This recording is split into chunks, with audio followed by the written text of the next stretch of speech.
Assalamualaikum warahmatullahi wabarakatuh. Om Swastiastu, Namo Buddhaya, salam kebajikan, salam sehat. Terima kasih.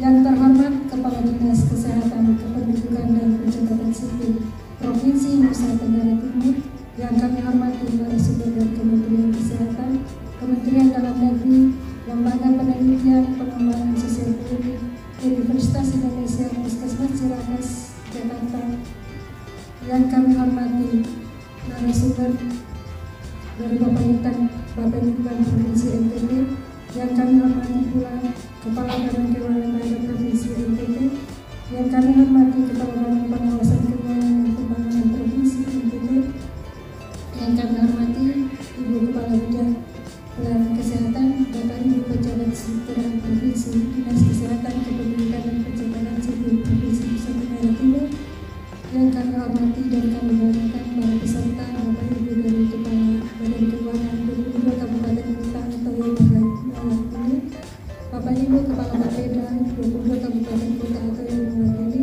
Bapak Ibu Kepala Dinas Kesehatan 22 Kabupaten Kota atau yang mewakili, teman-teman panitia dan singkatnya kita semua yang hadir pada kesempatan pagi hari ini yang mengikuti kegiatan workshop dari Puskesmas di Bintang.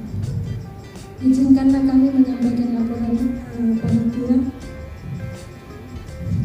Kita tahu bersama bahwa Puskesmas sebagai salah satu fasilitas kesehatan tingkat pertama yang merupakan ujung tombak dalam pembangunan kesehatan perlu mendapatkan dukungan dalam hal akses dan penguatan kualitas pelayanan. Penguatan kualitas pelayanan dilakukan melalui pemenuhan sarana, prasarana, alat kesehatan dan sumber daya yang memadai. Pemenuhan sumber daya tersebut membutuhkan kemampuan pengelolaan sumber daya yang optimal, ketersediaan anggaran dan komitmen serta kapasitas pembinaan dari Dinas Kesehatan Kabupaten Kota. Terima kasih. Salam. Salve. Assalamualaikum warahmatullahi wabarakatuh. Om Swastiastu, Namo Buddhaya, salam kebajikan, salam sehat. Yang saya hormati Direktur Tata Kelola Kesehatan Masyarakat Kementerian Kesehatan, narasumber dari Kemendagri, UI dan Puskesmas Jakarta, Bapak Ibu pejabat struktural, fungsional, Dinas Kesehatan, Kependudukan dan Pencatatan Sipil, bisa berdiri. Ya, terima kasih. Kepala Dinas Kesehatan Kabupaten Ende, Kepala Dinas Kesehatan Rotendao, Kepala Bapeda Kabupaten Sabu Rejua, Kepala Bapeda Nagekeo, Kepala Badan Keuangan Daerah Kabupaten Nagekeo, dan yang berbahagia kita semua yang hadir pada pagi hari ini. Yang pertama, kita patut bersyukur karena kita semua dalam keadaan sehat, karena perlindungan dan kasih Tuhan buat kita. Dan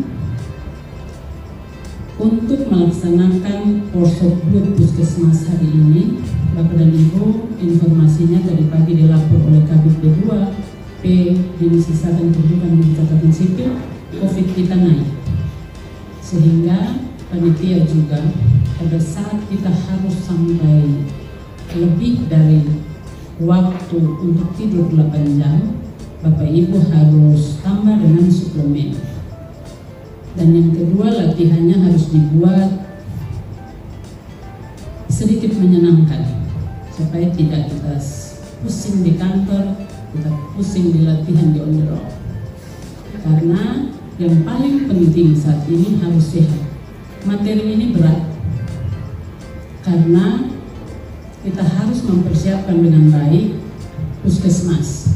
Jadi karena Puskesmas merupakan pelaksana teknis dinas kesehatan, yang menyelenggarakan sebagian dari tugas teknis operasional Dinas Kesehatan dan menjadi ujung tombak pembangunan kesehatan, sehingga perlu mendapat dukungan dalam akses penguatan kualitas pelayanan sesuai dengan Permenkes 43 2019.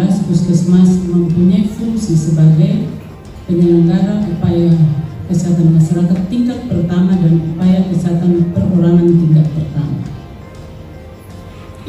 Untuk pelayanan kesehatan masyarakat yang bersifat publik atau public goods dengan tujuan utama memelihara dan meningkatkan kesehatan serta mencegah penyakit tanpa mengabaikan penyembuhan penyakit dan pemulihan kesehatan, antara lain promosi kesehatan, pemberantasan penyakit, penyehatan lingkungan, perbaikan gizi, peningkatan kesehatan keluarga. Sedangkan untuk pelayanan kesehatan secara pribadi atau private goal dengan tujuan utama penyembuhan penyakit dan pemulihan kesehatan perorangan tanpa mengabaikan pemeliharaan kesehatan dan pencegahan penyakit baik berupa rawat jalan maupun rawat inap. Jadi kemarin Dinas Kesehatan, Kependudukan dan Pencatatan Sipil mendapat kunjungan dari Ombudsman untuk melihat bagaimana pelayanan publik dengan standar pelayanan minimal di Dinas Kesehatan, Kependudukan dan Pencatatan Sipil Provinsi NTT. Kemudian saya tanya, Pak, tadi Pak dan tim datang karena 3 orang. Pelayanan anak-anak kita di resepsionis bagaimana? Jawabannya seperti di bank. Itu yang saya suka ya. Jadi maksudnya begini, tidak mudah merubah keblur. Ada minusnya pada saat puskesmas di bawah Dinas Kesehatan, tapi ada sulitnya juga pada saat menjadi blok. Jadi semua sisi harus diperbaiki, termasuk cara komunikasi. Jadi orang datang tidak pasang muka miring begini baru layani, tidak. Jadi di Dinas Kesehatan juga berbenah juga. Saya membayangkan berubah menjadi blue, banyak item yang dikerjakan, plus teman-teman di puskesmas itu terlalu banyak sistem yang harus dia penuhi. Sehingga kenapa tadi saya minta pejabat eselon 3 dan 4 dari Dinas Kesehatan Kependudukan Pencatatan Sipil berdiri, karena kita lintas sektor supaya kita saling mengenal. Jadi dalam menuju blok puskesmas kita berjuang bersama-sama supaya harapan kita itu bisa terjawab. Karena mengingat beban kerja puskesmas dan tuntutan puskesmas untuk meningkatkan kinerja, sedangkan sistem pembiayaan belum memberikan keluasan bagi puskesmas untuk berupaya meningkatkan pelayanan, maka dipandang perlu untuk pengelola puskesmas secara entrepreneur, bukan secara birokratik lagi. Itu susah. Itu yang bisa saya sampaikan, karena baru bergabung 5 bulan, belum terlalu banyak sampai sekecil-kecilnya. Tetapi di sini tercatat dari 435 puskesmas sampai dengan Desember 2021 yang terakreditasi 369. Ini bukan sekedar sertifikat, tapi seluruh persyaratan pemenuhan akreditasi itu membuat pelayanan puskesmas itu makin free. Jadi Bapak dan Ibu dari masing-masing kabupaten, nanti kita lihat dari 66 puskesmas yang belum terakreditasi ada di tempat Bapak Ibu atau tidak, atau di tempat tetangga, kabupaten tetangga maksud saya, maka masing-masing harus berbenah diri. Saya kira itu yang bisa saya sampaikan. Dengan pertolongan Tuhan yang besar dan seizin kita semua, saya buka secara resmi kegiatan workshop Badan Layanan Umum Daerah Puskesmas. Terima kasih, Tuhan memberkati kita semua. Salam, salve, wassalamualaikum warahmatullahi wabarakatuh. Om Santi Santi Santi Om. Namo Buddhaya. Salam kebajikan. Salam sehat. Terima Terima kasih banyak Ibu Helena ya atas pembukaannya. Izin Bu, apakah suara saya terdengar jelas atau ada delay? Ya, alhamdulillah. Baik, izin saya share screen. Sebelumnya, selamat pagi, salam sejahtera bagi kita semua. Terima kasih atas kesempatan yang diberikan kepada kami. Yang terhormat, Ibu Kepala Dinas Ibu Ruth Diana Laiskodat beserta jajaran di Dinas Kesehatan, Kependudukan dan Pencatatan Sipil Provinsi NTT, serta para pejabat di lingkungan Dinas Kesehatan, Kependudukan dan Pencatatan Sipil, Dinas Kesehatan Kabupaten Kota yang hadir di dalam pertemuan workshop BLUD hari ini, serta Bapak Ibu narasumber dari Kemendagri, dari LPP SPUI maupun dari Bangda Provinsi NTT. Sebelumnya izinkan saya menyampaikan permohonan maaf ya Bapak Ibu, seyogyanya Ibu Direktur yang akan hadir namun beliau berhalangan sehingga mewakilkan kepada kami, sehingga saya akan menyampaikan materi pada hari ini. Perkenalkan, nama saya Maila Wulandari, saya dari tim kerja Puskesmas Direktorat Tata Kelola Kesehatan Masyarakat Kementerian Kesehatan. Baik, pada hari ini kita akan membahas 3 topik Bapak Ibu terkait kebijakan Blut Puskesmas, yang kedua terkait penerapan Blut Puskesmas serta peran pemerintah daerah dalam Blut. Kita semua sudah tahu bahwa Kementerian Kesehatan berkomitmen untuk melakukan transformasi sistem kesehatan untuk mencapai outcome RPJMN bidang kesehatan dalam 6 pilar transformasi penopang kesehatan Indonesia, yaitu meliputi 6 kategori utama. Yang pertama transformasi layanan primer, yang berikutnya adalah transformasi layanan rujukan, transformasi sistem ketahanan kesehatan, transformasi sistem pembiayaan kesehatan, transformasi SDM kesehatan, serta transformasi teknologi kesehatan. Kami dari Direktorat Tata Kelola Kesehatan Masyarakat berfokus pada transformasi layanan primer Bapak Ibu, yang di dalamnya nanti akan mengikuti sistem puskesmas terkait klasterisasi puskesmas, ada juga terkait posyandu prima di dalamnya. Transformasi layanan primer ini berfokus pada edukasi penduduk, pencegahan primer dengan menambah imunisasi rutin menjadi 14 antigen dan perluasan cakupannya di seluruh Indonesia. Lalu pencegahan sekunder dengan melakukan screening 14 penyakit penyebab kematian tertinggi di setiap sasaran usia, screening stunting tentunya, dan peningkatan ANC untuk kesehatan ibu dan bayi. Serta dengan upaya meningkatkan kapabilitas dan kapasitas layanan primer dengan membangun puskesmas di 171 kecamatan, penyediaan 40 obat esensial, dan pemenuhan SDM kesehatan primer. Nah, dalam rangka visi transformasi kesehatan layanan primer, transformasi ini diharapkan dapat menjawab permasalahan yang dialami oleh masyarakat dalam mengakses layanan primer. Berikut adalah Pareto, yaitu prinsip yang mengedepankan penggunaan aset yang terbaik dalam usaha suatu entitas agar dapat dicapai dengan efisien ya, dan memberikan nilai yang maksimal. Intinya 6 poin ini adalah kegiatan yang memberikan daya ungkit tinggi, yaitu yang pertama dengan melalui penguatan dan pengembangan kompetensi pimpinan puskesmas. Harapannya 100% pimpinan puskesmas telah ditingkatkan kompetensinya melalui pelatihan manajemen puskesmas dan melaporkan kegiatan manajemen. Yang kedua, dengan pemenuhan sarana prasarana alat kesehatan, harapannya nanti 100% puskesmas memiliki standar peralatan alat sesuai standar, dan 100% puskesmas memiliki tersedia 40 item obat esensial. Yang ketiga, dengan menggunakan penguatan manajemen dan tata kelola puskesmas, targetnya ada 8.000 puskesmas yang menjadi BLUD sehingga memiliki fleksibilitas mengelola keuangan. Yang keempat adalah penguatan jejaring puskesmas dengan peningkatan capaian sasaran dan target program di Puskesmas dengan dukungan jejaring di semua Puskesmas.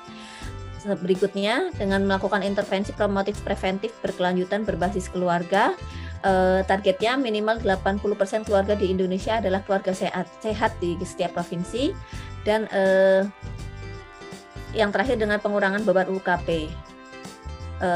100% Puskesmas dengan realisasi dana BOK minimal 95% dan capaian SPM kesehatan kabupaten kota mencapai 100%. Jadi ini adalah visi transformasi kesehatan layanan primer Bapak Ibu.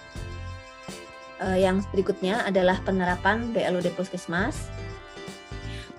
Berikut adalah regulasi-regulasi yang mengatur terkait BLUD Puskesmas.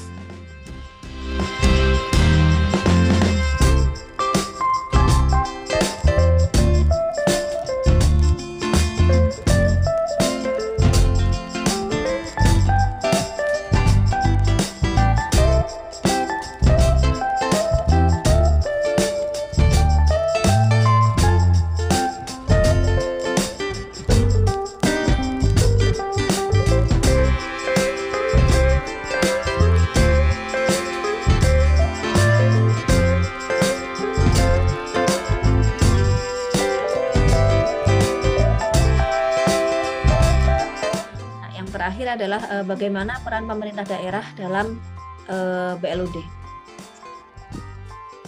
Baik, Bapak Ibu, dari Dinas Kesehatan Provinsi, kami mengharapkan dapat mendorong penerapan BLUD di Puskesmas, mulai dari tahap persiapan, pelaksanaan, dan pasca penetapan. Sedangkan peran dari Dinas Kesehatan Kabupaten Kota dalam mendorong penerapan BLUD pada tahap harapan kami kepada Dinas Kesehatan Provinsi melakukan sosialisasi atau workshop terkait BLUD Puskesmas kepada Dinas Kabupaten Kota. Terima kasih Kesehatan Provinsi NTT sudah melaksanakannya. Lalu itu Bapak Ibu terima kasih terkait BLUD yang sudah kami sampaikan. Selanjutnya saya kembalikan kepada Ibu Helena.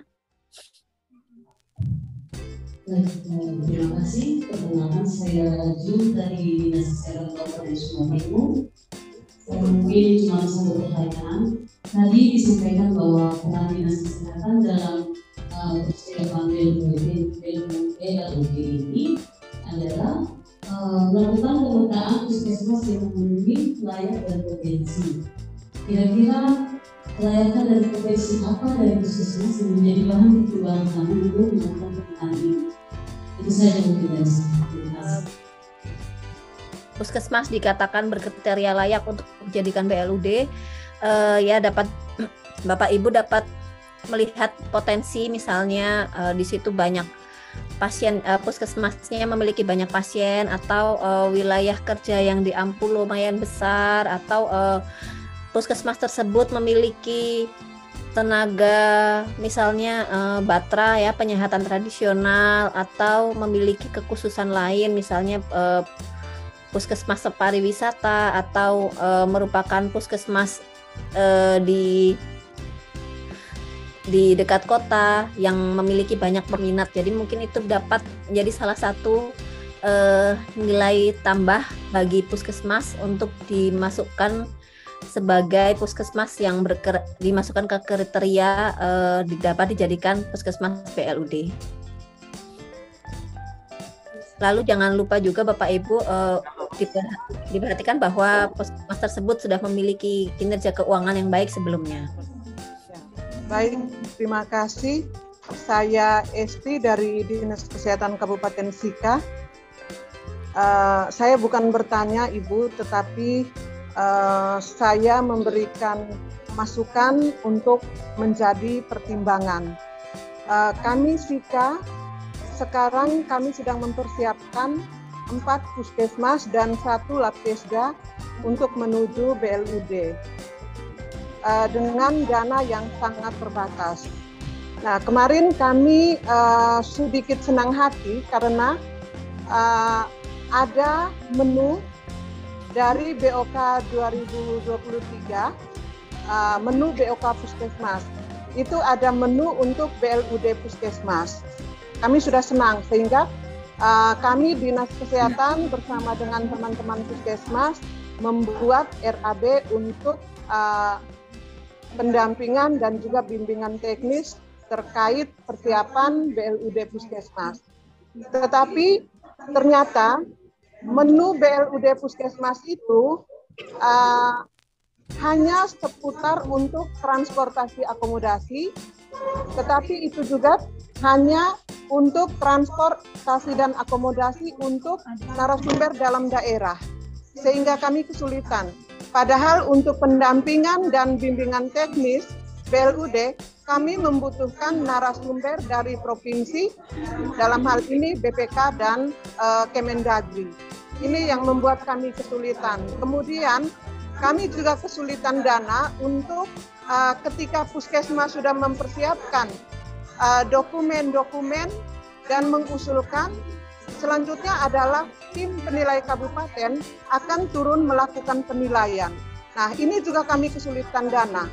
Sementara di dalam menu BOK Puskesmas itu tidak ada komponen biaya untuk hal-hal yang saya sampaikan ini.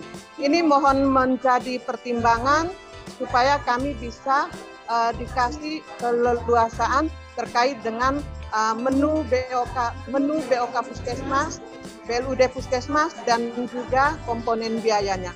Itu saja Ibu, terima kasih, saya kembalikan. Sebaiknya transport, karena ketiadaan transport itu sebaiknya mungkin nanti pertemuan diadakan di Puskesmas saja, Bapak Ibu. Jadi mendatangkan narasumber dari kabupaten, bisa dari Dinkes, bisa dari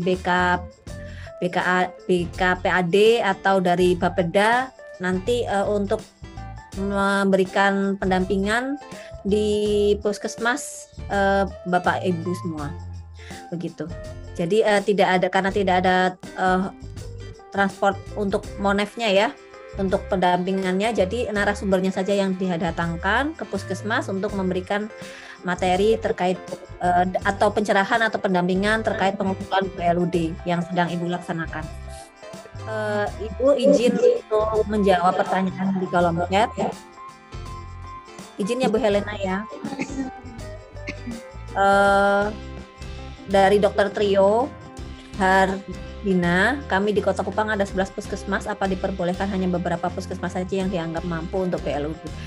Sebenarnya mengikuti sesuai dengan amanah Permendagri 79/2018 dan terkait penerapan BLUD di bidang kesehatan, sebaiknya memang puskesmas BLUD ya didorong untuk BLUD dengan tujuan peningkatan pelayanan kesehatan masyarakat kepada masyarakat.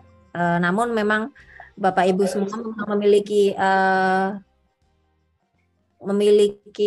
kewenangan untuk memilih kira-kira puskesmas apa yang dapat didorong untuk menjadi BLUD dahulu atau diurus menjadi BLUD semuanya, sekaligus diurus semuanya. Bapak Ibu semua dari kabupaten kota yang memiliki kewenangan untuk memilih puskesmas yang dapat diajukan. Namun memang seiring dengan amanat dari Permendagri 79, sebaiknya seluruh dari FKTP menjadi BLUD, begitu. Semua, Assalamualaikum warahmatullahi wabarakatuh.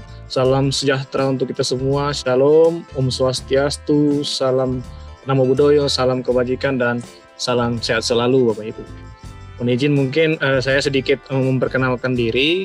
Nama saya Octavian Runia Pelealu. Saya dari Direktorat BUMD, BLUD dan Barang Milik Daerah, Direktorat Jenderal Bina Keuangan Daerah Kementerian Dalam Negeri. Mohon izin Bapak Ibu sekalian, mungkin pada kesempatan kali ini saya yang hadir di sini mewakili pimpinan karena kebetulan memang pimpinan kami, kalau Bapak Ibu selalu berbicara tentang BLUD sudah mengenal dengan namanya Pak Wisnu. Beliau saat ini sedang ada kegiatan lain juga yang tidak kalah penting, makanya beliau menugaskan saya untuk mengisi materi di Provinsi NTT. BLUD ini lahir karena adanya beberapa tuntutan atau permasalahan-permasalahan dalam rangka memberikan peningkatan pelayanan, utamanya pelayanan primer atau kita kenal sekarang dengan pemenuhan urusan wajib pelayanan dasar. Salah satunya adalah urusan kesehatan. Karena BLUD itu adalah sistem, jadi sistem atau pola. Jadi secara eksplisit dia tidak merubah kondisi dari UPT dari Bapak Ibu sekalian. Jadi kalau sudah UPT puskesmas ya bagaimana kondisi existingnya seperti itu. Tetapi hanya ada pola atau sistem yang diterapkan di puskesmas Bapak Ibu. Sistemnya apa? Terkait dengan pengelolaan keuangannya yang tentu diberikan fleksibilitas. Kementerian Dalam Negeri ini sudah mengeluarkan beberapa surat edaran tentunya dengan penyusunan modul. Dari ini ada beberapa aspek, dari aspek pendapatan, penetapan kelembagaan, belanja, utang dan piutang, investasi, pengadaan barang, pegawai, kemudian dari sisi pengawasan, remunerasi, tarif, dan juga laporan keuangan. Nah ini.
Terima kasih.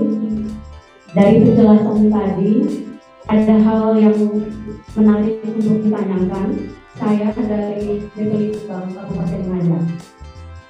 Salah satu syarat administrasi PLUD adalah saat ini RPJMD kami telah ditetapkan tahun 2021 sampai 2026. Dan masing-masing daerah sudah menyusun rencana. Mohon penjelasan atau tanggapan terkait dengan puskesmas yang notabene mereka wajib untuk menyusun rencana. Kira-kira kapan waktunya mereka harus menyusun rencana? 2023 ini ada 3 OPD yang mendapatkan DAU Specific Grant, termasuk adalah Dinas Kesehatan.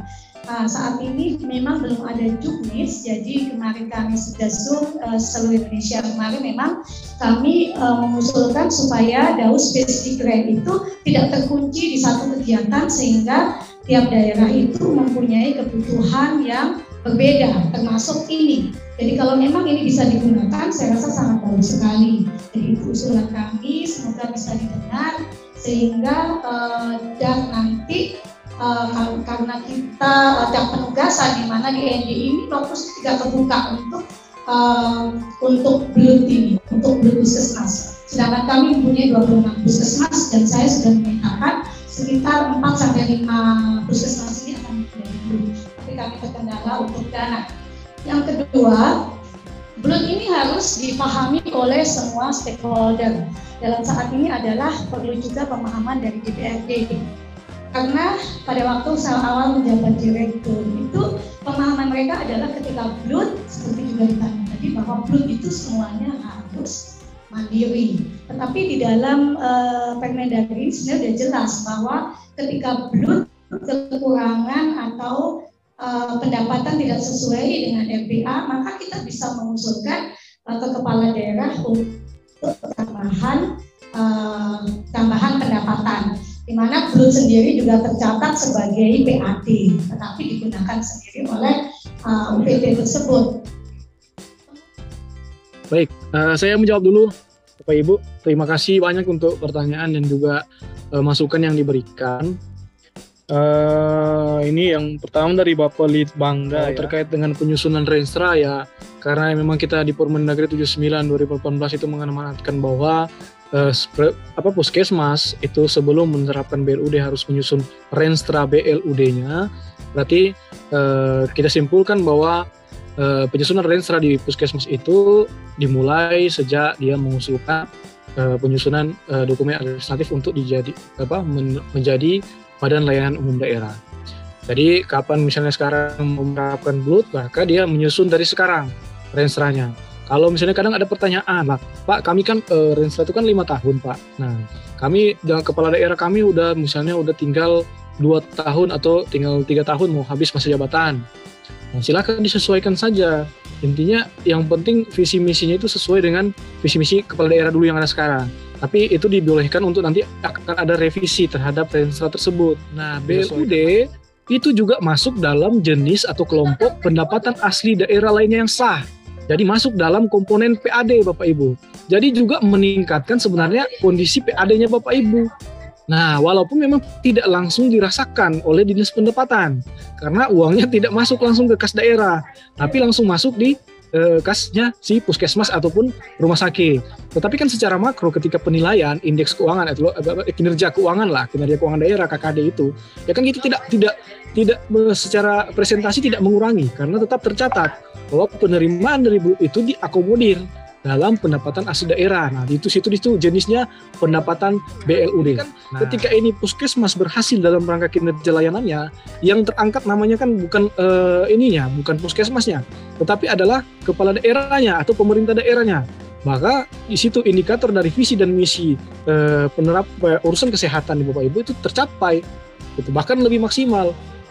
Nah, intinya daripada esensi daripada pelaksanaan urusan daripada pemerintah daerah itu kan adalah puas atau tidaknya masyarakat terhadap kinerja daripada pemerintah. Nah, itu dia tadi. Jadi sekali lagi sebenarnya bukan malah menjadi mengurangi pendapatan, makan kalau menurut saya ini menambah. Tetapi Bapak Ibu memang tidak bisa melihat nyatanya uangnya itu tidak bisa melihat karena tidak masuk dalam kas daerah. Tapi tercatat dalam pendapatan asli daerah yang sah tadi itu Bapak Ibu. Bahkan nih ada peluang kalau memang BLUD di UPT, puskesmas dan bahkan rumah sakitnya itu sudah surplus terus tuh pendapatannya Bapak Ibu.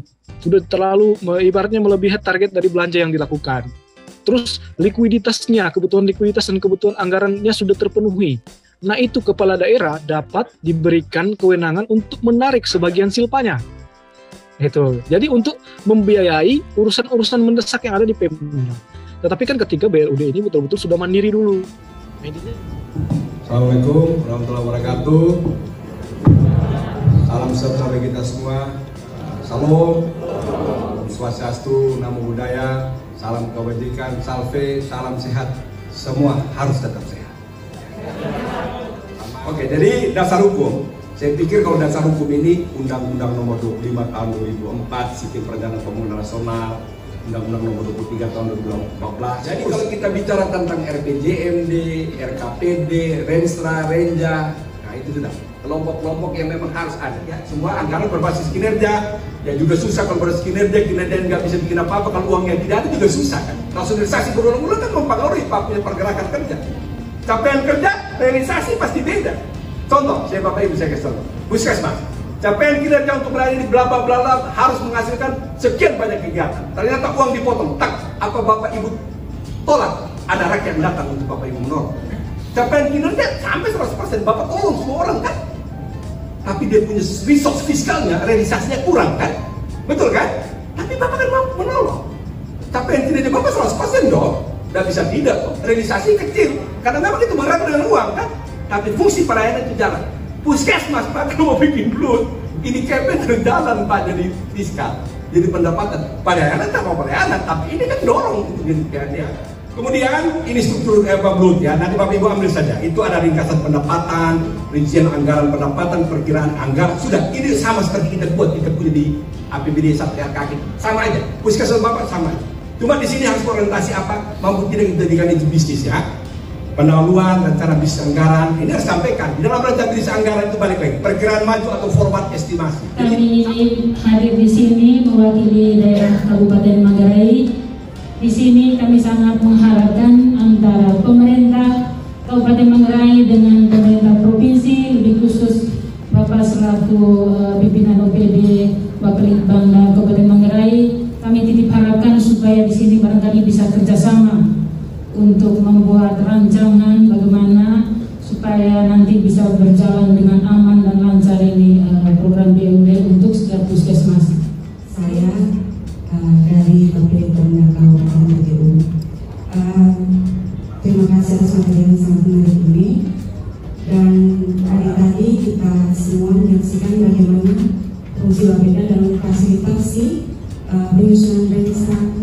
juga RBA BUD Puskesmas. Namun selain rencana penganggaran, Bapeda juga punya fungsi untuk mengendalikan evaluasi.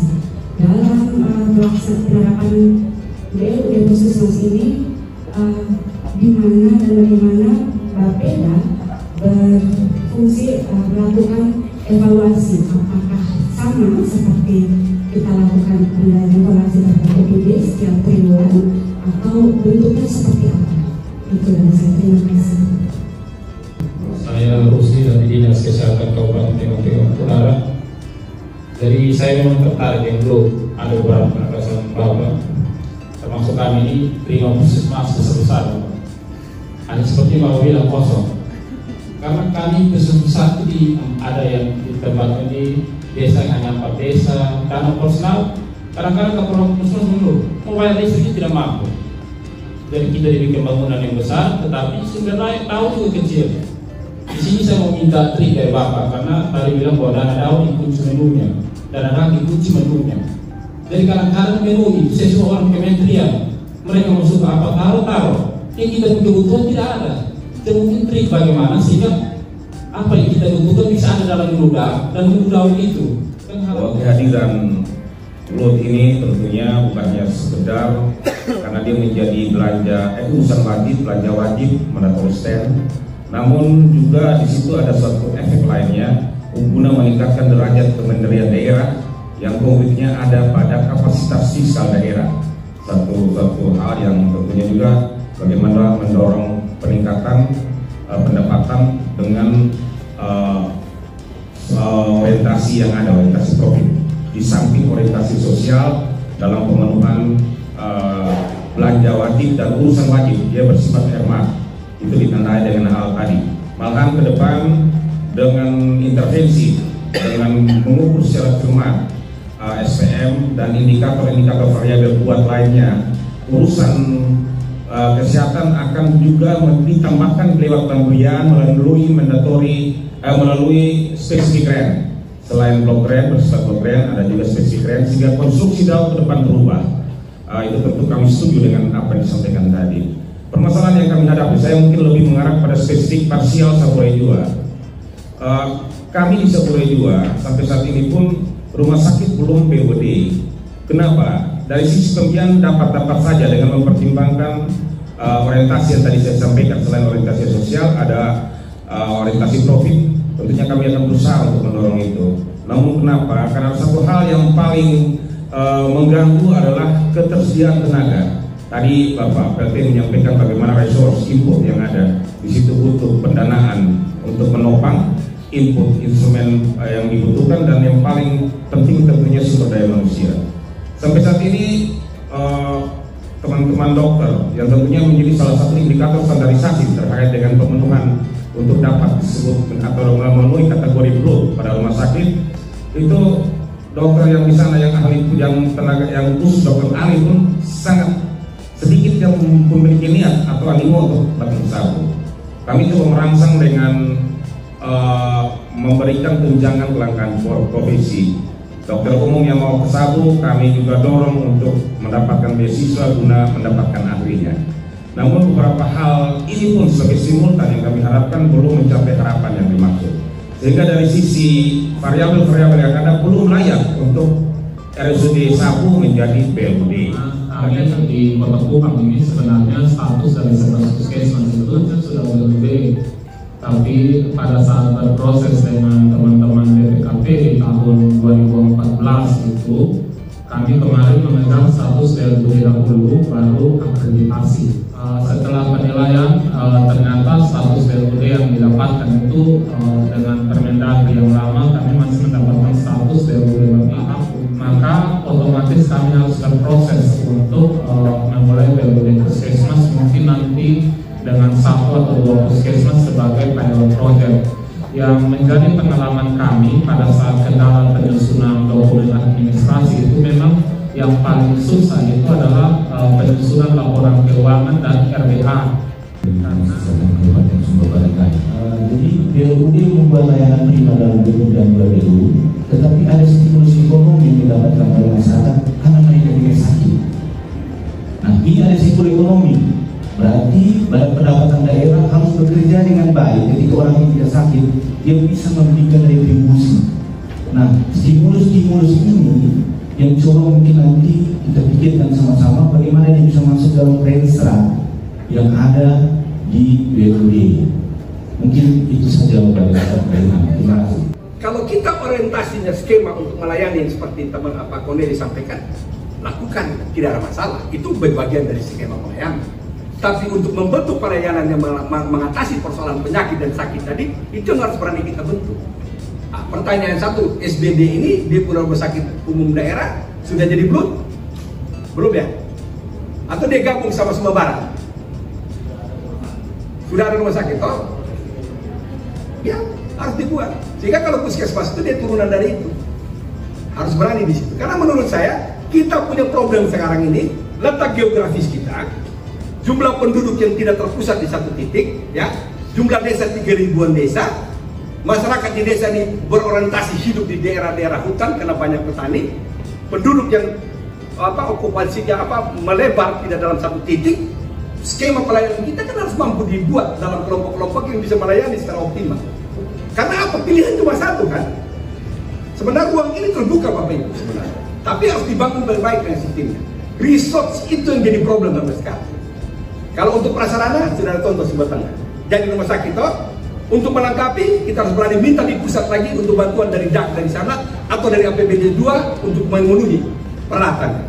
Nah, di resource dari dokternya itu yang harus berani untuk minta dan melakukan skema-skema baru untuk mendapatkan dokter-dokter andal yang dibiayai oleh APBD 2 untuk disekolahkan dan dia kembali melayani di daerah. Oke Pak Cornelius ya. Kemudian teman-teman di Dinkes, operasional kecil, dana kecil, ya Bapak Ibu yang saya hormati, kriteria untuk DAK Bapak Ibu. Kenapa hampir 2 tahun ini DAK provinsi pun dia lari terus di Labuan Bajo? Karena Bajo itu udah ada DSP-nya, dia menjadi DPP, daerah prioritas pariwisata, jadi otomatis dia kunci di sana di situ. Karena dia bilang ini kan ada 3 DAK itu dulu, DAK penugasan, DAK reguler sama DAK afirmasi kan? Afirmasi sekarang sudah mulai hilang, masuknya DAK penugasan sama DAK reguler kan? Nah, DAK penugasan ini yang Bapak Ibu, ini yang hati-hati tadi, yang saya omong tadi tuh. Ini DAK penugasan dia geser ke urusan kita ambil kita punya daun tadi untuk spesifik grant yang gap dari SPM tadi. Karena kita di daerah kita ini daun kita terbatas, kita bergantung tinggi. Saya minta supaya daun kita bertambah. Daunnya kok tambah, sudah tutup yang tadi. Sehingga daun yang kita sudah ada semestinya dia tetap dalam. Bapak Ibu nanti di Dinas Kesehatan, pertama tentunya memetakan terlebih dahulu. Pertama ya, dipetakan terlebih dahulu puskesmas yang akan menjadi BLUD itu berapa banyak dulu. Pertama diklasifikasikan dulu, dipetakan. Jadi misalnya di satu daerah X ada sekitar 10 atau 15 puskesmas. Dari 10 atau 15 puskesmas itu apakah akan di BLUD-kan serentak semua atau diklasifikasikan dulu atau di BLUD-kan dulu setengahnya dulu atau sepertiganya dulu kan. Berikutnya Bapak Ibu di Dinas Kesehatan apa yang dilakukan, yakni menyusun Pokja, kelompok kerja Bapak Ibu ya. Kelompok kerja apa? Kelompok kerja penyusunan dokumen BLUD tadi ya. Jadi ada kurang lebih 4 dokumen utama, tata kelola, renstra, SPM, laporan keuangan. Nah, 4 dokumen ini dibuatkan Pokjanya, kelompok kerjanya. Kelompok kerja itu artinya ditunjuk oleh kepala dinas tentunya. Kira-kira siapa yang akan bertanggung jawab dari penyusunan tata kelola? 1, 2, 3, 4, 10 orang silakan. Kemudian siapa nanti akan bertanggung jawab mengkoordinir penyusunan laporan keuangan? Yang ketiga, siapa yang nanti akan bertanggung jawab atau mengkoordinir pembentukan penyusunan dokumen tata kelola? Begitu juga dengan renstra. Kemudian ya, yang ketiga yaitu apa? Membuat timeline-nya. Timeline-nya ini artinya akan dilakukan penilaian itu kapan? Tahun ini atau tahun depan? Misalnya, karena sekarang bulan November dirasa terlalu mepet misalnya, bulan November pun sekarang sudah menjelang, sudah di hampir minggu kedua, terlalu mepet, artinya mungkin tidak terkejar mungkin sampai bulan Desember, akan dilakukan penilaian mungkin di triwulan pertama lah di tahun 2023 misalnya ya. Belum itu sendiri dibentuk atau organisasi ini dibentuk berbadan hukum BLUD, maka dia perlu mendapat legitimasi dari pemerintah daerah dalam hal ini bina organisasi atau bagian organisasi akan memfasilitasi ini. Kita di provinsi itu ada 2 BLUT. Yang pertama BLUT RSU Yohanes, yang kedua BLUT SPAM, Sistem Penyediaan Air Minum. Yang berikut next mungkin ini permohonan penilaian dan penetapannya. Kita masuk ke struktur anggaran BLUT. Struktur anggaran BLUT itu terdiri dari pendapatan, belanja, dan pembiayaan. Kalau selama ini di puskesmas itu kan hanya 2 ya, pendapatan dan belanja, sementara pembiayaan tidak. Kalau BLUT itu dibentuk, maka dikasih tambah 1 lagi, pembiayaan. Kalau di BLUT itu pendapatannya itu berdasarkan perda tarif yang ditetapkan oleh Bupati Wali Kota. Kalau tidak salah itu hanya jasa layanan itu sendiri. Terus ada sebagian dari APBD. Tetapi kalau sudah berbentuk BLUT, ada peluang tambahan lagi.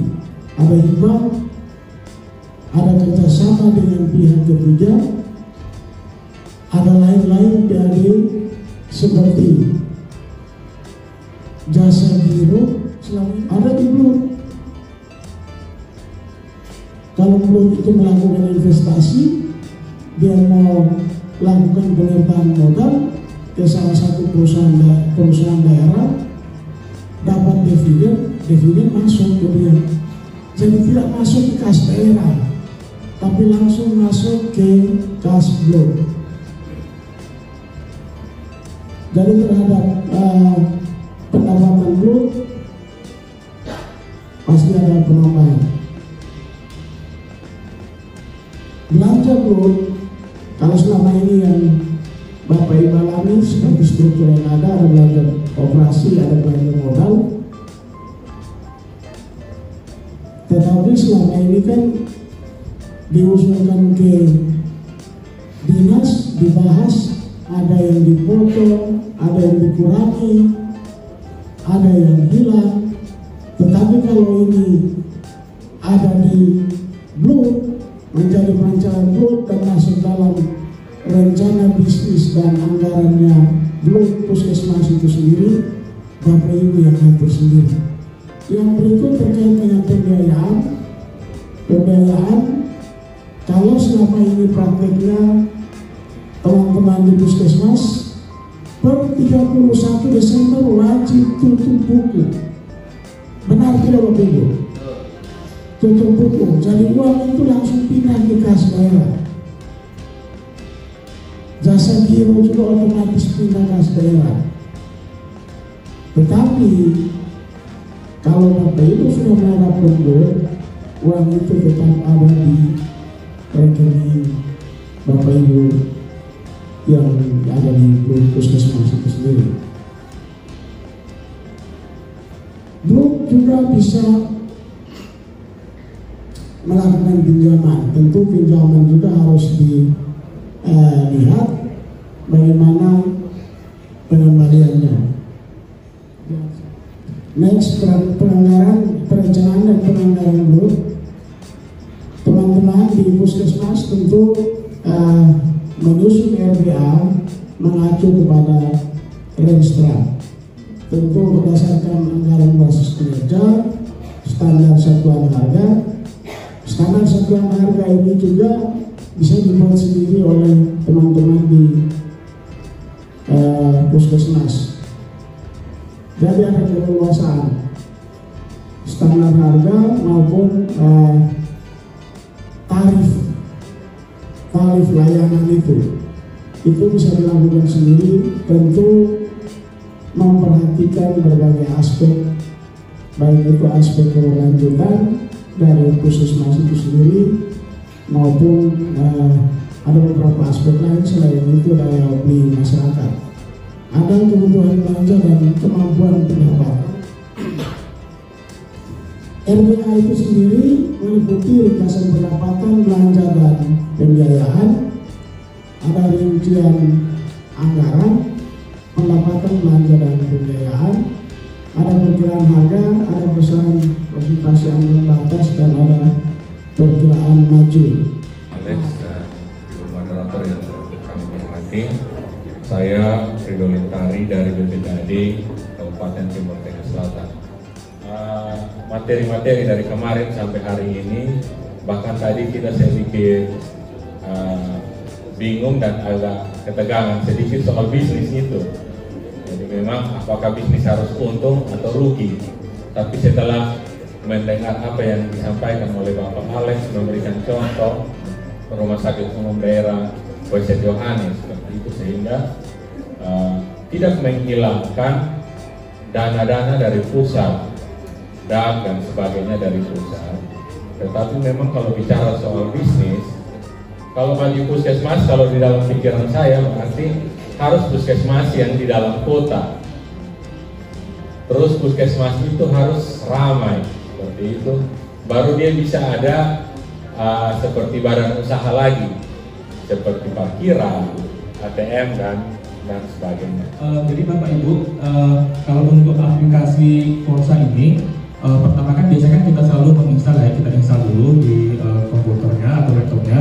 Lalu setelah itu mungkin hampir sama dengan aplikasi-aplikasi yang lain. Kalau yang kita input pertama itu adalah dari perencanaan. Dari perencanaan. Kalau di sini yang kita input itu adalah perencanaan di RBA-nya ya. Kita input dulu dari pendapatan, belanja, terus pembiayaannya. Itu untuk alur pertamanya. Alur pertama dalam aplikasi Forsa ini Bapak Ibu. Nah, lalu setelah dari RBA ini, lalu kita juga input perencanaan definitifnya. Nah, ini biasanya itu kita lihat dari DPA-nya ya, DPA atau penetapan RBD-nya lah kan. Ini untuk yang dari RBD-nya. Nah, lalu dari perencanaan itu Bapak Ibu, setelah kita input semua perencanaan, nanti lalu kita inputkan transaksinya. Transaksi itu yang berjalan kan, seperti apa nanti berjalannya. Mungkin dari penerimaannya BUD, terus belanjanya, terus pencatatan tagihan-tagihannya. Ya mungkin kalau Bapak Ibu yang dari keuangan sudah paham lah kan terkait transaksi-transaksi ini seperti apa gitu kan. Terus juga dari SP2D-nya. Ini tetap kita input semua, terus pengakuan utang piutangnya juga. Utang piutang ya, terkait pendapatan ini kita masukkan juga. Terus pengaduan pengeluaran pun kita inputkan semua. Jadi setelah itu mesti juga ada otorisasinya. Otorisasi ini ya terkait otorisasi siapa yang melakukan apa dan bagaimana. Ini untuk otorisasinya Bapak Ibu. Setelah itu baru adanya pengesahan. Pengesahan itu baik itu pembuatan SP3B atau SP2B-nya nanti ada pengesahannya. Kalau Bapak Ibu bisa lihat ya, atau nanti baca-baca di Permendagri itu contoh-contoh formatnya ada semua di sana, contoh-contohnya. Jadi kalau di aplikasi kami ini Bapak Ibu mengikuti terkait aturan-aturan yang ada gitu. Aturan-aturan ada karena kan mempermudah nanti dari rumah sakit ataupun puskesmas yang ingin menggunakan aplikasi ini. Dimana kan hasil akhirnya itu adalah laporan keuangan. Laporan keuangan hasil akhirnya dari neraca, laba rugi, nanti ada semua nanti untuk hasil akhirnya dari aplikasi ini. Nah, apabila nanti ternyata pas lihat laporan keuangannya ada yang nggak balance atau nggak sesuai, berarti ada kemungkinan pertama itu waktu penginputan mungkin ada trouble, ada masalah gitu kan. Itu bisa kita tracking lah, kita ini carilah penyebabnya apa kalau tidak ada ini. Ya, mungkin sama juga dengan aplikasi-aplikasi yang lainnya juga. Kalau aplikasi ini selalu diupdate, diperbarui jika ternyata waktu implementasi ada kendala atau hambatan ataupun ada aturan-aturan terbarunya. Segala sesuatu Pak yang terkait dengan fleksibilitas ini harus diatur oleh aturan kepala daerah. Jadi nanti kita bisa buat tersendiri usulan untuk SOP misalnya pengadaan barang dan jasa, SOP pengangkatan pegawai, dan SOP-SOP yang lain seperti ambang batas. Jadi berapa uang yang bisa dimanfaatkan itu harus dibuatkan peraturan kepala daerah.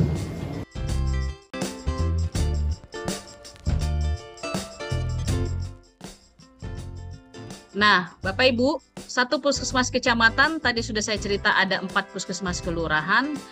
Karena satu kelurahan diampu oleh kecamatan sebab dulu berubah puskesmasnya menjadi RSU kelas D Ciracas. Ada 40 klinik di wilayah kami, ada 20 dokter praktek, ada 16 bidan praktek, ada 1 terminal Kampung Rambutan, itu terminal yang terkenal se-Indonesia karena dari situ berangkat semua ke seluruh penjuru jalan darat ya, kalau jalan laut saya nggak nyampe dari situ. Ada 2 pasar, 115 posyandu, ada 3 panti werda, 254 sekolah, ada 5 RPtra, ada 26 farmasi, apotik dan sejenisnya yang berizin, dan ada 8 MOU dengan rumah sakit rujukan. Visi kami menjadi puskesmas terbaik untuk mewujudkan Kecamatan Ciracas yang sehat dan mandiri tahun 2022 dengan misi seperti tertulis di dalam presentasi, ada 5. Tata nilai kami selalu dalam setiap apel, setiap upacara, atau setiap kesempatan kami selalu melakukan yel-yel bisa, bersahabat, inovatif, santun, dan amanah. Jadi Ciracas bisa. Jadi nggak ada yang nggak bisa di tempat kami, semuanya bisa.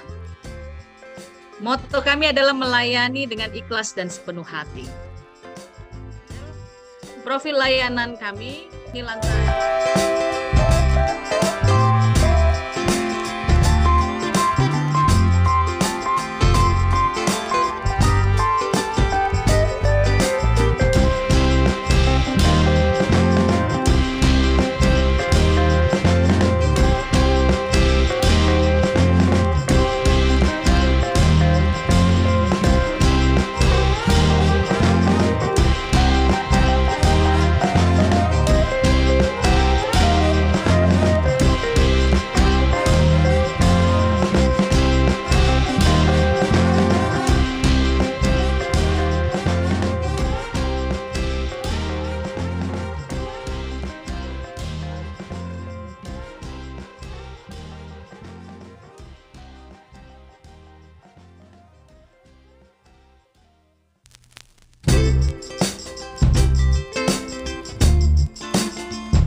Kesehatan minta RPK-nya ini dan juga harus bisa dipertanggungjawabkan. Lalu ini adalah alur SOP perubahan RPK tadi, Bapak Ibu ya. Boleh nggak berubah penganggarannya? Ya namanya Badan Layanan Umum Daerah, silahkan jika ada perubahan, tapi harus bisa dijelaskan reasoningnya dan juga bisa dipertanggungjawabkan. Nah ini pengusulan anggaran, ada form permintaan dan ada koordinasi anggarannya. Kemudian anggaran masuk ke dalam kertas kerja tahun berjalan. Jadi kertas kerjanya masuk nih, anggaran bisa berubah. Apabila sudah di ACC oleh perencana, Kasubag TU, dan Kepala Puskesmas.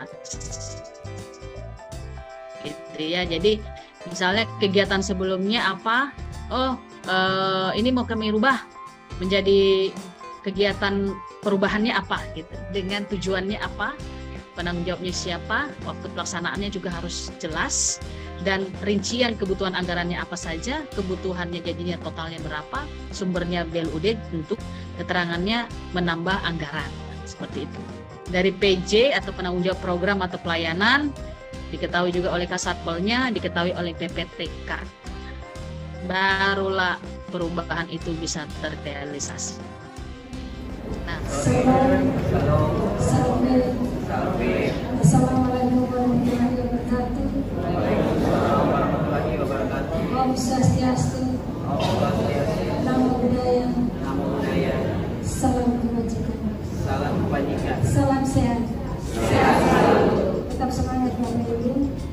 Yang terhormat Kepala Dinas Kesehatan, Kependudukan dan Pencatatan Sipil Provinsi Nusa Tenggara Timur, dalam hal ini diwakili oleh Kepala Bidang Pelayanan Kesehatan Dukcapil Provinsi NTT, yang kami hormati Ibu Kepala Dinas Kesehatan Kabupaten NJ yang masih bersama kita pada hari pertama di hari ini, yang kami hormati Bapak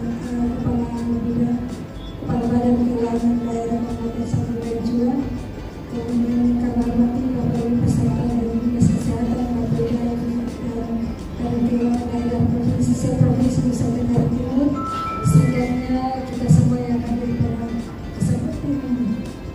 Perlu kami laporkan kepada Ibu Kepala Bidang bahwa dari hari pertama kegiatan dari 7 materi yang membawakan materi yang kemarin hingga hari ini, semua peserta yang aktif mengikuti dan semua berdiskusi dengan baik dan masih ada sampai saat ini semuanya hadir lengkap. Semua peserta dan para semua dengan paham apa artinya PLUD, ada gambaran dari pemateri, dan Bapak Ibu dari Kabupaten sudah bersepakat untuk membuat pemetaan perencanaan yang PLUD Puskesmas. Kemudian yang di 2024 sebenarnya 48 puskesmas dari 432 puskesmas ini sudah ada kesepakatan, 5 kesepakatan yang kita dengarkan bersama dalam melakukan sosialisasi ke semua puskesmas di kabupaten kota tentang dari puskesmas yang berpedoman pada regulasi yang ada, kemudian membentuk tim, kemudian melakukan advokasi kepada pengambil keputusan, mempersiapkan dan memfasilitasi puskesmas dan melakukan program pemetaan puskesmas. Demikian laporan yang kami sampaikan. Selamat sore, salam. Assalamualaikum warahmatullahi wabarakatuh. Om Swastiastu. Namo Buddhaya. Salam kebajikan. Salam sehat untuk kita semua. Ya, baik, terima kasih. Yang saya hormati Kepala Dinas Kesehatan Kabupaten ND, Ibu Dokter ya. Yang saya hormati seperti tadi Ibu Helen sampaikan, Kepala Badan Keuangan Daerah dan Sabu. Dan saya hormati Bapak Ibu para peserta yang mewakili Kepala Bapeda, Kepala Dinas, Kepala Badan Keuangan Daerah untuk 22 kabupaten kota. Semua peserta yang saya banggakan, teman-teman panitia, Bapak Ibu narasumber yang sudah berjaya menyampaikan informasinya ke kita semua. Dari kesepakatan di sini, kami sebagai penanggung jawab di provinsi, kami akan menindaklanjuti informasi tertulis kepada pimpinan daerah, kemudian tembusannya kepada OPD teknis, OPD terkait, dan kemudian informasi kepada pusat bahwa kita Provinsi Nusa Tenggara Timur sudah mulai berproses. Bapak Ibu punya titik kesulitan yang perlu kami support dari provinsi sesuai tusi kami akan melakukan itu. Yang penting ada alur koordinasi komunikasi yang bisa intens. Untuk itu Bapak Ibu yang saya hormati, ini saja yang bisa saya sampaikan.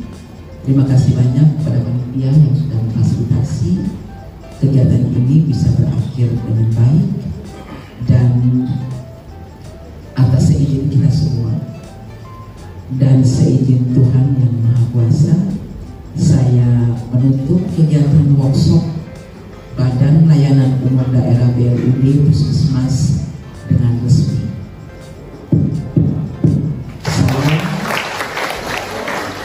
Salve.